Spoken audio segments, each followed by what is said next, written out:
اگر آپ بھی بحریہ ٹاؤن فیز 8 ایکسٹینشن کے متاثرین میں شامل ہیں تو میری یہ آج کی ویڈیو آپ کے لیے ہے۔ آج ہم اس کے حل کے بارے میں بات کریں گے کہ اس کرنٹ موجودہ صورتحال کا ایک پاسبل حل کیا ہو سکتا ہے۔ وہ حل میری ذاتی رائے پہ مبنی ہے، لازمی نہیں کہ آپ لوگ اس کے ساتھ ایگری کریں۔ حال ہی میں نیب کی جانب سے جو نوٹس جاری کیا گیا ہے، یہ ساری صورتحال اس کے بعد پیدا ہوئی۔ فیکٹ یہ ہے کہ 2010 میں بحریہ ٹاؤن نے بحریہ فیز 8 ایکسٹینشن کو لانچ کیا اور 5 مرلے کا پلاٹ تقریباً 8 لاکھ روپے میں، 10 مرلے کا پلاٹ تقریباً 14 لاکھ روپے میں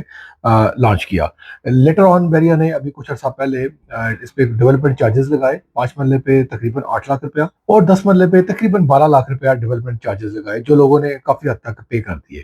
اب اگر لوگوں کو یہ کہا جائے کہ اب آپ کی جو ایکچوئل اماؤنٹ ہے ہم وہ آپ کو ریفنڈ کروا کے دیتے ہیں، تو میرے خیال میں یہ تھوڑی غیر منصفانہ سی بات ہوگی، کیونکہ کچھ لوگ جنہوں نے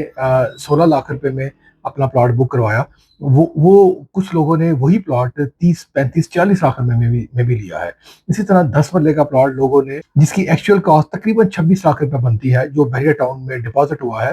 وہی پلاٹ لوگوں نے 50 55 لاکھ روپے، ایون 60 لاکھ روپے تک کی بائنگ بھی کی ہوئی ہے۔ تو میرا سوال یہاں پہ یہ ہے کہ وہ لوگ جنہوں نے اتنی مہنگی بائنگ کی، اگر آپ ان کو یہ کہیں کہ ہم آپ کو آپ کی ایکچوئل پیمنٹ واپس کروا دیتے ہیں، ریفنڈ کروا دیتے ہیں، تو یہ تھوڑی سی غیر منصفانہ ہوگا ان کے ساتھ۔ سب سے اہم پوائنٹ یہ ہے کہ یہ ان متاثرین میں کوئی سرمایہ کار شامل نہیں ہے، بہت بڑے انویسٹرز نہیں ہیں، یہ بیچارے عام لوگ ہیں جنہوں نے اپنی تنخواہوں سے پیسے بچا کے، یا کوئی پینشنرز ہیں، یا کوئی ایک مڈل کلاس کے لوگ ہیں جنہوں نے سیونگ کر کے تھوڑے تھوڑے پیسے کر کے 8 لاکھ روپیہ 10 لاکھ روپیہ بحریہ کو قسطوں کی صورت میں دیا ہے۔ تو اگر آپ ان لوگوں کو یہ کہیں کہ ہم آپ کو آپ کے پیسے آج 15 سال بعد ریفنڈ کر دیتے ہیں، تو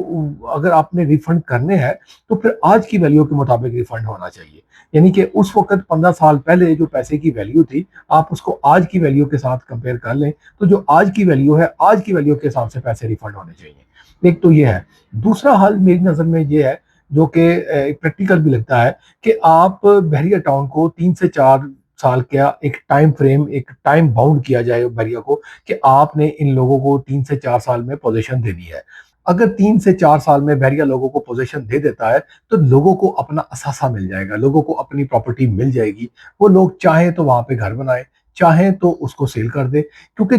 جب کسی جگہ پہ پوزیشن ہو جاتی ہے، جب کسی جگہ پہ گھر بننے سٹارٹ ہو جاتے ہیں، تو الٹیمیٹلی وہاں پہ پرائسز اپ ہونا شروع ہو جاتی ہے۔ یہاں پہ اس وقت کیا ہے کہ چونکہ وہاں پہ ڈیولپمنٹ نہیں ہوئی، وہاں پہ گھر نہیں بنے ہوئے، انفراسٹرکچر نہیں ہے، تو پلاٹس کی پراپرٹی کی پرائسز ڈاؤن ہے، لیکن جو ہی وہاں پہ انفراسٹرکچر بن جائے گا،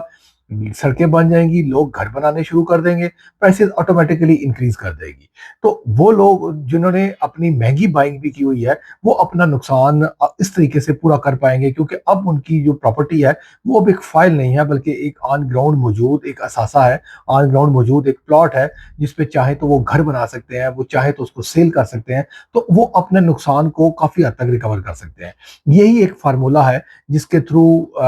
لوگوں کے نقصان کا ازالہ کیا جا سکتا ہے۔ لیکن اگر آپ یہ کہا جائے کہ آپ ان کو ان کی ایکچوئل اماؤنٹ جو انہوں نے 2010 میں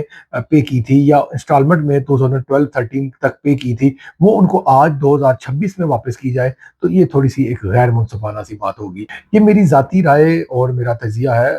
اصل فیصلہ تو متعلقہ اداروں نے قانون اور آئین کے مطابق اس کو حل کرنا ہے۔ راولپنڈی اسلام آباد میں اپنی پراپرٹیز کی سیل پرچیز کے لیے، خصوصاً بحریہ ٹاؤن اور ڈی ایچ اے میں، آپ ہم سے دیے گئے نمبر پہ کانٹیکٹ کر سکتے ہیں۔ ویڈیو کو اینڈ تک دیکھنے کے لیے آپ کا بہت بہت شکریہ۔